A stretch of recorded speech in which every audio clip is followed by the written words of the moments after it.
let's talk a little bit about food culture. Obviously, Please. you've traveled a little bit. Give me your thoughts on just the UK's overall soccer food scene. What do you think? It depends. It depends where you go. I was blessed to do a show called Match Day Menus with Copa 90, and where I traveled, and it was about food and footy, like what fans eat before, during, and after the game. So generally, before and after the game, I mean, it's Europe, man. Like, the food's generally pretty awesome. But during the match, it depends. And I think what's so cool is it depends on the ground. Morecambe, for example, was voted best pies in football, and Harrods, the legendary department store on the old Brompton Road, was selling the pies from Morecambe FC, the Mighty Shrimps of Morecambe, and they are breathtakingly good. They have incredible pastry, delicious fillings, but I think there is a world beyond pies, and I love when I see stadia really begin to change that, especially as these big entities, whether it's Russian money or, in Chelsea's case, American money, or Liverpool even to an extent, right? The Fenway family pouring money in, that they realize it can't just be about product on the pitch, though that's obviously important. They now want to create a better fan experience. I was at the first game at the new Tottenham Stadium, and, they have those cool beer cups that fill from the bottom up. They have that neck oil, this great beer, that local beer that they're giving a real big leg up to. You're getting much, much better food choices.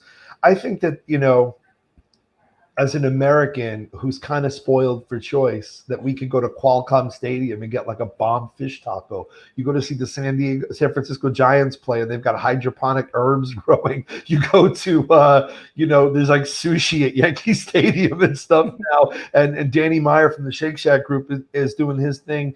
That it was only a matter of time before the key European grounds followed suit, because how often are fans going to see their counterparts having these delicious Fenway Franks or Gilroy garlic fries and going, I don't want a cold sausage roll anymore, my dude. Give me some pulled pork. Give me some chicken wings.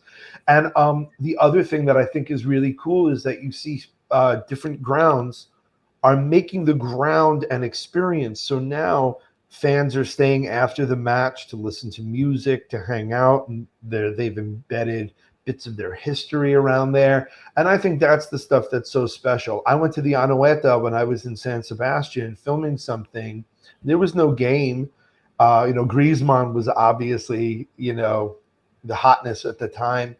But to be able to go around and learn the history of the club, and learn the history as it relates to the Basque culture and its independence from Spain and and stuff. I just came from there, and it's exactly right. And that's right. I mean, it's I'm Peruvian. To me, food is honestly the central theme of everything. So when you include it and you make it, as you said, as a central theme of the game, just how Spain does so well, and Italy as well, and all these other countries, it's just so great. Let's play a little game here, Adam. I got a fun game for you. Because I have a question for you. I need a favor because of your Peruvian connection, though. That sounds really jacked up. I need a favor with your Peruvian connection. Anytime, my friend. Anytime. Here's my one question for you. So I love collecting kits. I've had to sell some off just because I went a little overboard. But there's a club in Bolivia, Club Always Ready. Yeah, I want to get a kit from Club Always Ready just because I love their name so much. They have some great names over there in Bolivia, like the strongest as well. if you or anyone watching this has hookups in Bolivia, I want a kit from Club Always Ready so badly just because I love their name. There's Jorge Wilstermann as well, the strongest. It's such so many cool names. Absolutely. The old boys, where are we going to get that? We'll make it happen. We'll make a list of it. All right, let's play this game. Yes, sir. Desnorris, throw it up, buddy. Foodie Scran, obviously a great account on Twitter, sharing all the food from. So let's make you judge some of these. All right, put it up. Let's put the first one here. This one's from Brighton. It's obviously chips, peas, and gravy. I mean, substantial gravy. I can see. How would you rate this one from Brighton? 350.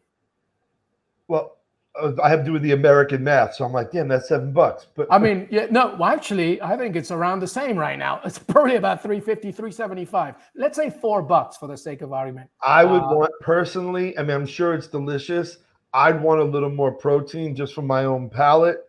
So I'm gonna. If you were to grade it, give me. Let's say, Are we going yellow card, red card, or yeah, I like. That's a great idea, my friend. Let's do a yellow card or a red card. That a yellow. I'm giving that a yellow. Okay, we're giving that a yellow. Sorry, Brighton. We need a little more protein. All right, this is from Fulham, Craven Cottage, in a stadium that I know very well. I went to uni very close. I worked at Craven Cottage back in the day. This was not around when I was working. Chicken tikka naan bread at Fulham here, Adam. What $7.50? I love this. So we're talking about. Reasons. It's probably about $9. This. What would you grade this? Yellow or I'm red? already loving this because anyone who has gone to the UK, especially around London, knows. There's a huge Southeast Asian community, and to represent the community that's outside the ground, inside the ground is a beautiful thing. Yeah. So yellow is a warning. Red is definitely red is no way. But we need something for a yes. So maybe like a goal or something. Would you? Yeah, or like promotion. Yeah, or like really good is obviously Golazo. Yeah. Then there's maybe Golazo, bottom corner, crossbar, yellow, red. So what'd you give this? Bottom corner. I'm going to say bottom corner on this one because it's you don't need the fork. You can use the bread. It's got something to soak up pre and during match beers. It's got a little bit of protein, but it's also culturally relevant to the community that it serves. And again, it's Fulham, which gave us the highest goal scorer, and my buddy Deuce Dempsey. And I got to train at their ground for soccer in 2014. So nice. Bottom corner, bang. All right, so Fulham is winning. So bottom corner goal there from Craven Cottage. Right, this is I want you to remove your heart away from your judgment here. I know where this is. This is sticky Korean glazed prawns, rice, and Asian slaw at Arsenal. £17, a bit pricey. So you're looking about $20. How'd you grade this one? You know what? I would have given them top bins if not for the price. Because you said it's 17. Yeah, 17 quid. So about $20. For the prop, I love it and it's gorgeous and I bet it's delicious. And I love that they're bringing. I mean, look, they brought in Tomiyasu, so they obviously know that they want to appeal to. They're repping. Crowd. The price, and again, I don't know what it's costing them, but the price is the only thing that's keeping them from top bins and the Golazo. But it's still wonderful. And again, especially in a day and age where there is so much discrimination against the Asian community, that to represent them at the football ground, I think is so important.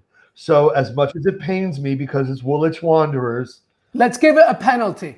Oh, really? I was going to say Jesus from the spot. Bang. Boom.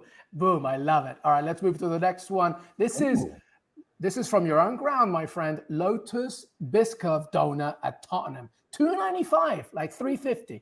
I mean, it's not even my bias. My fat ass is just looking at this going, this is delicious. I want that. I'm going to say, Qué Golazo.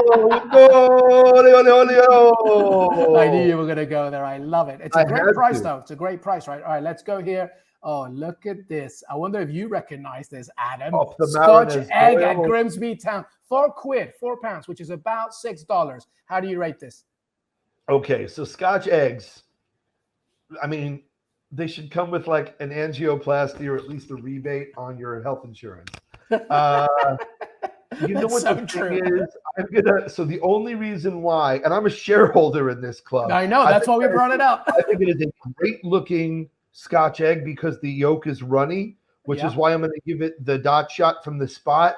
The only reason why I can't give it a Golazo or top bins is because they are the Mariners of Grimsby Town, and that town's been voted the best fish and chips. And there's a place called Steele's, Steele''S, and their fish and chips are transcendent. Like, nothing to do with my shareholding this, nothing to do with my sponsorship of Broadley FC, which is a Sunday League team in that same area in Cleethorpes. But compared to the fish, I don't know if the sausage and the Scotch egg can hang. But I mean, to keep the yolk runny and to be able to give that to your fans, I'm going to give you a good dot shot penalty. Okay, a pen. That's good. And you make a very good point about the fish. I mean, the fish is in your badge, for crying out loud. You feel like that should be the thing, right? Absolutely. Well, absolutely.